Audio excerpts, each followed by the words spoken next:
ஒரு பசுவும் லட்சக்கணக்கான போர்வீர்களும். மகாபாரத கதையில் ஆதி பருவத்தில், உப பருவமான சம்பவ பருவத்தில் நடக்கும் வசிஷ்டரின் காமதேனுவின் கன்று பசுவின் நந்தினி தெய்வீக பசுவும் விஸ்வாமித்திரன் லட்சக்கணக்கான போர் வீரர்களும் இடையில் நடைபெறும் போரை முழுமையாக இப்போது பார்ப்போம். வேதவியாசர் ஸ்ரீமகாபாரத காவியத்தை முழுமையாக எழுதி தொகுத்து முடித்த பிறகு அதை முதலில் தன் மகனான சுக பிரம்மத்திடம் சுகர் தான் கூறினார், உபதேசித்தார். வியாசர் தான் இயற்றிய லட்சக்கணக்கான ஸ்லோகங்களை மனதில் தேக்கி வைத்திருந்தார். அதை உள்வாங்கும் சக்தி தன் மகன் சுகருக்கு மட்டுமே இருப்பதாக கருதி அவருக்கு முதலில் இதை கற்பித்தார். விசுவாமித்திரரின் வேட்டை. முற்காலத்தில் கன்னோசி நாட்டை ஆண்ட மாவீரரான விசுவாமித்திரர் ஒரு சமயம் தனது பெரும் படையுடன் காட்டிற்கு வேட்டையாடச் சென்றார. காடு முழுவதும் சுற்றித் திரிந்து வேட்டையாடியதால் அவரும் அவரது படை வீரர்களும் மிகவும் களைப்படைந்தனர். தாகமும் பசியும் அவர்களை வருத்தியது. அப்போது அவர்கள் வசிஷ்ட முனிவருடைய ஆசிரமத்தை கண்டார்கள். அது மிக அழகாகவும் அமைதியாகவும் தெய்வீக மனம் கமழும் இடமாகவும் இருந்தது. விசுவாமித்திரர் ஆசிரமத்திற்குள் நுழைந்ததும் வசிஷ்ட முனிவர் அவரை அன்புடன் வரவேற்றார். அரசருக்கு உரிய மரியாதைகளைச் செய்து தாங்கள் நலமா என்று விசாரித்தார். விசுவாமித்திரரும் முனிவரை வணங்கி தன் படைகள் சோர்வாக இருப்பதை தெரிவித்தார். வசிஷ்டர், அரசே, நீங்களும் உங்கள் படைகளும் இங்கு உணவருந்தி இளைப்பாற வேண்டும் என்று கேட்டுக்கொண்டார். வசிஷ்டரிடம் நந்தினி, காமதேனுவின் கன்று என்ற தெய்வீக பசு இருந்தது. வசிஷ்டர் அந்த பசுவிடம் விசுவாமித்திரருக்கும் அவரது மாபெரும் படைக்கும் அறுசுவை உணவு வேண்டும் என்று கேட்டார்.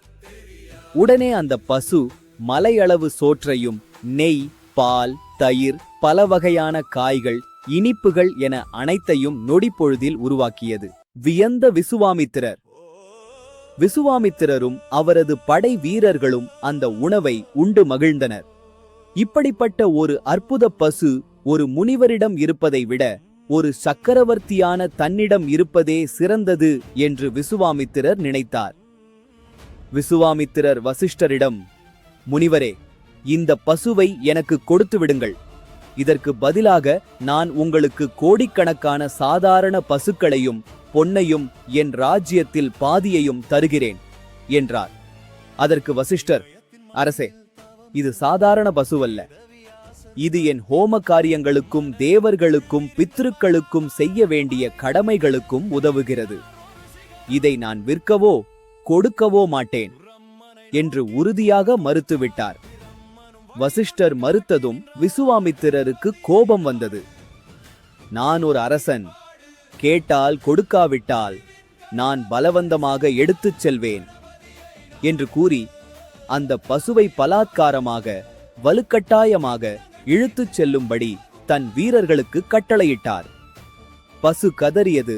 கன்னோசி அரசனான விசுவாமித்திரன் வசிஷ்டரின் ஆசிரமத்தில் இருந்த காமதேனுவின் கன்றான நந்தினியை வலுக்கட்டாயமாக பிடித்து இழுத்து செல்லத் தொடங்கினான்.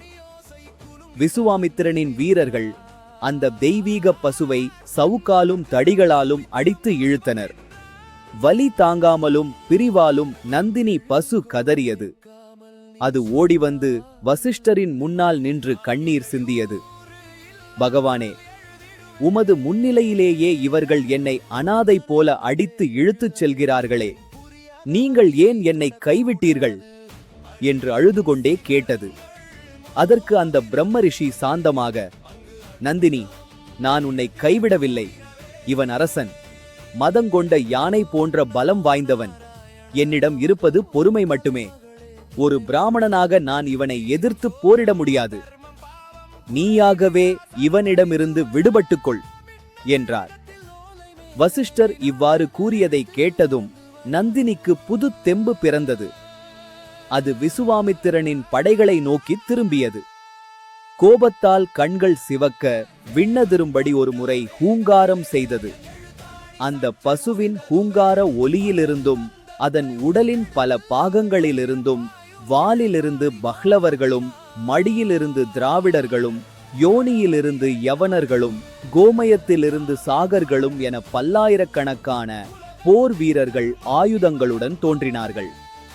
அந்த விசித்திரமான மிலேச்சப் படைகள் விசுவாமித்திரரின் 4 வகை சேனைகளையும் சூழ்ந்து கொண்டு தாக்கின. விசுவாமித்திரரின் கண்கள் முன்பாகவே அவரது சேனை சிதறடிக்கப்பட்டது.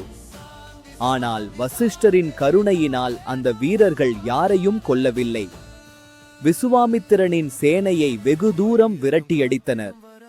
விசுவாமித்திர் பெற்ற தெய்வீக அஸ்திரங்களையெல்லாம் வசிஷ்டர் மீது பிரயோகிக்கத் தொடங்கினான். ஆக்னேயாஸ்திரம், வருணாஸ்திரம், இந்திராஸ்திரம், பாசுபதம் என அனைத்தும் நெருப்பை கக்கிக் கொண்டு வசிஷ்டரை நோக்கி பாய்ந்தன. வசிஷ்டர் சிறிதும் கலங்கவில்லை. தன் கையிலிருந்த சாதாரண பிரம்மதண்டத்தை, தவக்கோலை முன்னிறுத்தினார். ஆச்சரியம் என்னவென்றால், நெருப்பை கக்கும் அந்த பயங்கரமான அஸ்திரங்கள் அனைத்தும் வசிஷ்டரின் பிரம்மதண்டத்திற்குள் சென்று மறைந்தன. கடல் நீரை நெருப்பு உறிஞ்சுவது போல அந்த யோக தண்டம் அனைத்து அஸ்திரங்களையும் விழுங்கிவிட்டு தணல் போல ஜொலித்தது. வசிஷ்டரின் உடலிலிருந்து புகையும் தீப்பொறிகளும் கிளம்பின. விசுவாமித்திரரின் தோல்வியும் சபதமும். அஸ்திரங்கள் தோற்றதைக் கண்ட விசுவாமித்திரன் தன் 100 புதல்வர்களையும் ஏவிவிட்டான். அவர்கள் வசிஷ்டரை தாக்க ஓடிவந்தனர். வசிஷ்டர் அவர்களைப் பார்த்து மீண்டும் ஒரு ஹூங்காரம் செய்ய, அந்த ஒலியிலேயே 100 புதல்வர்களும் ஒருவனைத் தவிர எரிந்து சாம்பலாயினர். எல்லாவற்றையும் இழந்த விசுவாமித்திரன் வெட்கித் தலைகுனிந்தான். அப்போது அவனது வாயிலிருந்து அந்த புகழ் பெற்ற வாக்கியம் வந்தது. திக்பலம், க்ஷத்திரிய பலம், பிரம்ம தேஜோ பலம். பலம். க்ஷத்திரியனின் உடல் பலம் வீணானது. பிரம்ம தேஜஸ் எனும் ஆன்மீக பலமே உண்மையான பலம். இனி அரசனாக இருப்பதில் பயனில்லை என்றுணர்ந்த விசுவாமித்திரன், தானும் வசிஷ்டரைப் போல ஒரு பிரம்ம ரிஷி ஆகியே தீருவேன் என்ற சபதத்துடன் ராஜ்யத்தை துறந்து தவம் செய்யக் காட்டுக்குச் சென்றான். உடனே நம் யூடியூப் சேனலை மறக்காமல் லைக் செய்யுங்கள். உங்கள் எண்ணங்களை கமெண்ட் செய்யுங்கள். மேலும் பலருடன் பகிர்ந்து சப்ஸ்கிரைப் செய்யுங்கள்.